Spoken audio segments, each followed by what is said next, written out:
Hey everybody, this is DM Mike, and this is the next campaign diary for Rags of Tiamat. I think this is only the second one, but I think we've played like 4 times, so like always, I'm behind. Anyway, this is going to cover Chapter 1 and a little bit of the beginning of Chapter 2. All right, so this is what this is going to contain, and I think you're going to find as a DM, Chapter 1 goes by like that. I mean, it actually scared me. I thought maybe we were going too fast for the book because of how fast this particular chapter went. But anyway, for the night, I started off with a cutscene. This cutscene is not, it's on my SoundCloud, so I'll put a little link down there, but the video is not done on it yet, called The Sea of Ice, and this kind of foreshadows and sets up the Arathator and the lethality of Arathator and just what it's like to sail in the Northern Sea in the Sea of Moving Ice. So you can go listen to that to your leisure, but will be a video coming up here soon that'll be kind of covering that. But anyway, so I started off with the cutscene, and immediately we started off right when the players were kind of zapping and appearing in the council. I'll put a little image up here. You can see the council chambers and what I use to kind of show off the council.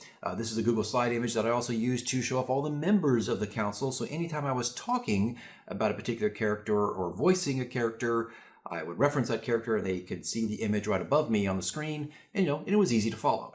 Now, before I started that whole scene, the book talks about how you're supposed to actually do the Drakkenhorn, the sound of the Drakkenhorn, before they get into the council session. And I thought, nah, I don't want to do that. I want it to happen during the council session. So this may be some advice for you if you want to do it this way. I felt like it was a little more dramatic, add a little more tension, and it kind of got things motivated to go into Chapter 2 pretty quickly. Now, I'm going to play you real quick the sound of the Drakkenhorn that I use. Now, I created this for my players. It's like 45 seconds. If you don't want to listen to it, just skip ahead about 46, 47 seconds. But you can find it on my SoundCloud as well if you want to use it for your campaign. But this is the sound of the Drakkenhorn that was made right in the middle of the council, played for my players. All right, guys, here it is.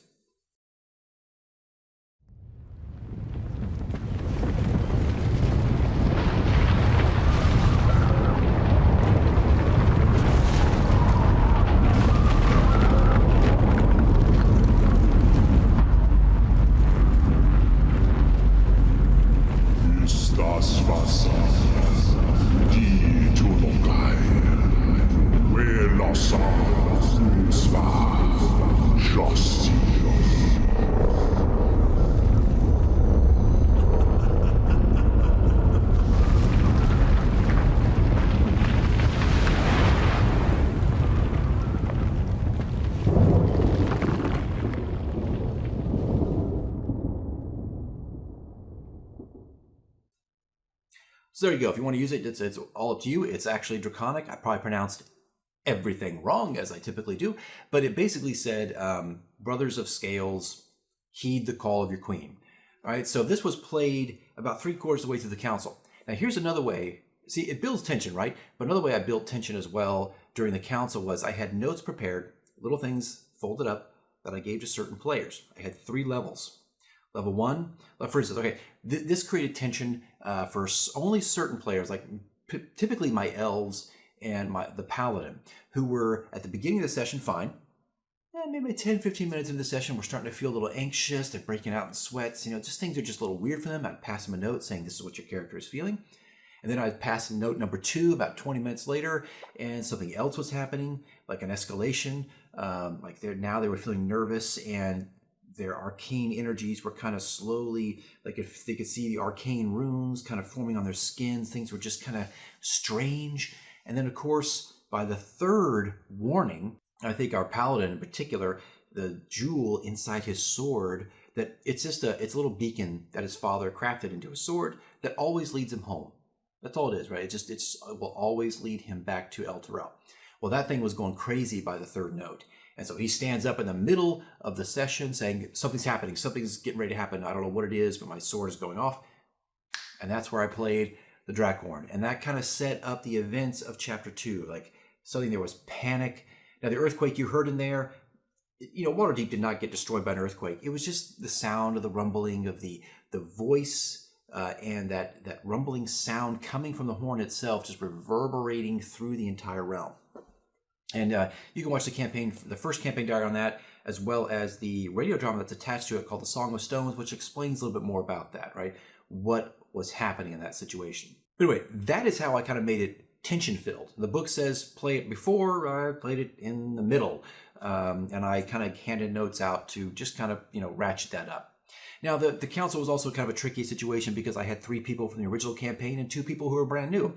And so if you have this, just be careful of your pacing because you could spend way too much time talking to the ones who took part in the first adventure, and leaving the other people out. So I balanced that out with, spending some time with the original characters, but then I had built in some stories and some backstory stuff for our 2 new people that the original players had no clue about. They didn't know.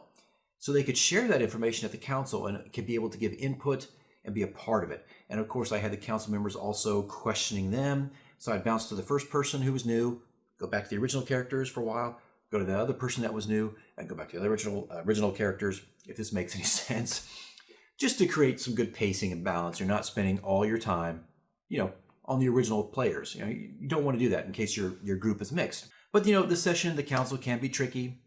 I'd recommend not running it too long. I think I went a little too long. Maybe 45 minutes to an hour I spent, but there was a lot of information to pass back and forth. It was good, but I could have trimmed maybe 20 minutes out. I could have given that George Lucas director's cut, just cut it out and just get rid of some stuff. But anyway, so that kicks off, because of the Draghorn, the search for Maketh the Crimson.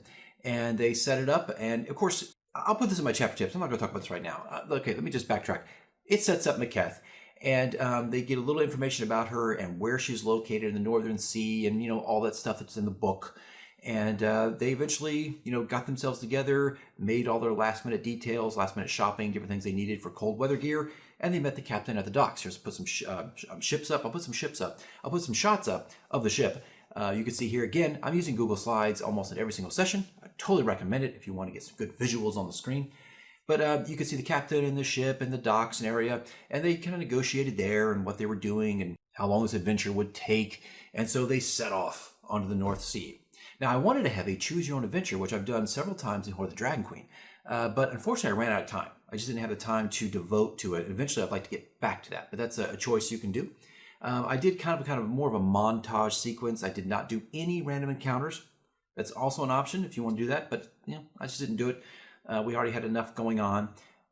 So I did kind of a montage sequence. It is a good time for your players to do or work with any downtime days.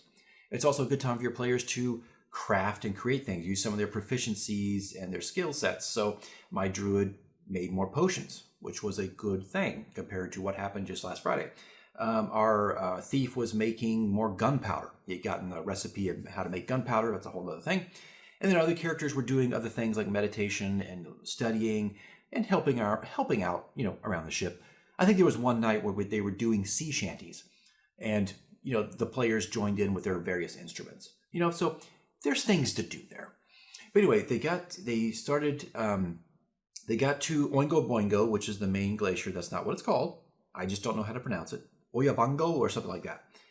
So they got to the glacier. I'll put an image up here. This is what it looked like for me. Oh, and as they were going down the Sea of Moving Ice, I had these various images up as well, just to, it's just a visual thing. Your players can visualize it, and they're all on the same page. All right, so I just kind of put that up as well as we did that montage type sequence.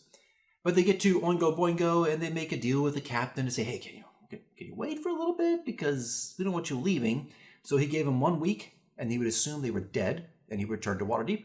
He gave them some skiffs. They took the skiffs, but they decided to cast Water Walk, walked across the ocean to the glacier, and then kind of left the boats there. They most likely will not be there when they get back. And they proceeded to scale the glacier. And this was the comedy of the night at this point. We had another, I'm going to call it the FI, the Frulam incident. If you watched one of my Hoard of the Dragon Queen campaign diaries, there was a moment where Frulam just could not, this literally real time, spent an hour and 15 minutes trying to climb a rope. She could not get up the rope. Well, we almost had that happen again. Thankfully, it was not that long. But our druid, Yithriel, she was just slipping and sliding on the thing, just constantly. I think she dropped about 3, maybe 4 times. She was luckily caught by the paladin all those times. And eventually, it was just, a comedy of errors again. And I started to think, my God, am I setting the DC high too high for a climb?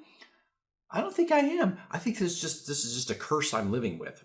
But anyway, most of the players got up top, and after like the fourth fall, they're like, okay, we're just going to pull them up. And that's what they did. So thankfully, it did not get as bad as it has before in the past.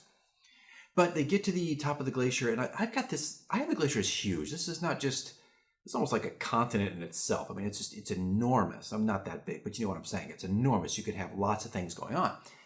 And they had their first encounter. It wasn't random. It was planned.